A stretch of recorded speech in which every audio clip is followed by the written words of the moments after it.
আপনি মানে অর্পিতা মুখোপাধ্যায়ের মানে বান্ধবী হিসেবে স্বীকার করছেন না, মানে সদর্পে বলছেন সেটা? সদর্প বলছি, তাতে কি হলো, কি করবেন আপনি আমার? আমি কিছু করার জন্য বলছি। যার বউ আছে তার যদি দুটো থাকতে পারে, আমার বউ নিয়ে আমার একটা বান্ধবী থাকতে পারবে না? বাহ, এ কি কিসের ইয়ে হলো? আমি সদর্পে বলছি। আপনি মানে তার সঙ্গে যোগাযোগ হয়েছে ফিরে? না, দেখুন, আমাকে হাঁটুর বয়সী, অমুক বয়সী বলে নানা রকম বিদ্রুপ যারা করেছিল, তাদের প্রতি আমার সহানুভূতি হয়, কারণ তাদের সবটাই আমি জানি। রিসেন্টলি পার্থ চ্যাটার্জির জামিন হয়েছে এবং সেটা নিয়ে চারদিকে তোলপাড় যে পার্থ চ্যাটার্জি জামিনে ছাড়া পেয়েছে, বেল পেয়েছে, 3 বছর 3 মাস জেল খাটার পর সে বেরিয়ে এসেছে সংশোধনাগার থেকে। কয়েকটা কথা না বললেই নয়, এটা নিয়ে তো অনেকে ট্রোল করছে, অনেকে ভিডিও বানিয়েছে যে অর্পিতা মুখার্জির সাথে তার সম্পর্ক, অর্পিতা মুখার্জির ফ্ল্যাট থেকে 50 কোটি টাকা ক্যাশ পাওয়া গেছে। যখন পাওয়া গেছিল টাকাটা, তখন পার্থ চ্যাটার্জি বলেছিল যে সে আমার ভাগ্নির মতো।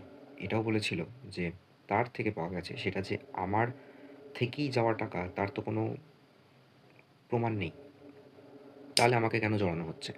এটা যার থেকে পাওয়া গেছে, যার বাড়ি থেকে পাওয়া গেছে, তাকে ইন্টারোগেট করুন, কাজে দেবে। তারপর 3 বছর 3 মাস জেল খাটা হলো, বেরিয়ে এলো। তার হয়ে কয়েকজন বলল পার্থ চ্যাটার্জি জিন্দাবাদ, কেউ কেউ বললো তাকেই আবার বেহালা থেকে বিধায়ক মানে পদ হিসেবে তাকে চাই, বিধায়ক প্রার্থী হিসেবে চাই।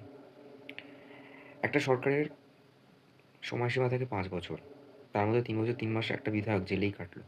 তাই সেখানকার উন্নয়ন বলতে তো কিছু হলো না। যাই হোক, নাকতলা উদয়ন সংঘ পুজো অনেকটা ডাউন হয়েছে। যাই হোক, পার্থ চ্যাটার্জির নাকি সুগার বেশি থাকার জন্য পায়ে একটা ইনফেকশন হয়েছিল, সেই জন্য আরএনটেকর হসপিটালে তার নাকি ক্রিটিক্যাল কেয়ারে প্রচুর ট্রিটমেন্ট চলেছে এবং তার শারীরিক অবস্থা খুব খারাপ, এটাই শোনা যাচ্ছিল অলমোস্ট জুলাই মাস থেকে। বলেছিল যে পার্থ চ্যাটার্জি নাকি প্রাণহানির একটা সংশয় রয়েছে। সেই পার্থ চ্যাটার্জি যখন বাড়িতে ফিরল, একের পর এক নিউজ চ্যানেল আসছে এবং তার থেকে ইন্টারভিউ নিচ্ছে, বাইট নিচ্ছে। তার বডি ল্যাঙ্গুয়েজ দেখে কোথাও মনে হয়েছে তার শরীর খারাপ, যে সে ক্রিটিক্যাল কেয়ার ইউনিটে ছিল। কোথাও মনে হচ্ছে যে তার পায়ের ইনফেকশন খুব জটিল আকারে নিয়েছে। লোকটার বডি ল্যাঙ্গুয়েজটা একটু দেখাটা উচিত আমার মনে হয় সবার। যে কনফিডেন্স নিয়ে তিনি কথাগুলো বলছেন, 73 বছরের লোকটা এটাই বলছে যে আমার বউ নেই, তা আমার কি বান্ধবী থাকতে পারে না? লোকের তো দুটো তিনটে করে বউ থাকে, আমার তো বউ নেই, আমার কি বান্ধবী থাকতে নেই?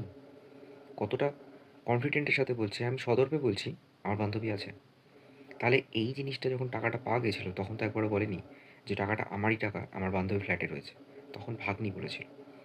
বৈশাখী শোভনের তুলনা টেনেছে এবং বৈশাখী শোভনের তুলনা টানতে ন্যাচারালি বৈশাখী বন্দ্যোপাধ্যায় সে তো এবার ডিরেক্ট বলেছে যে আমরা অন্তত কোনো করাপশন নিয়ে দুর্নীতির সঙ্গে যুক্ত নই।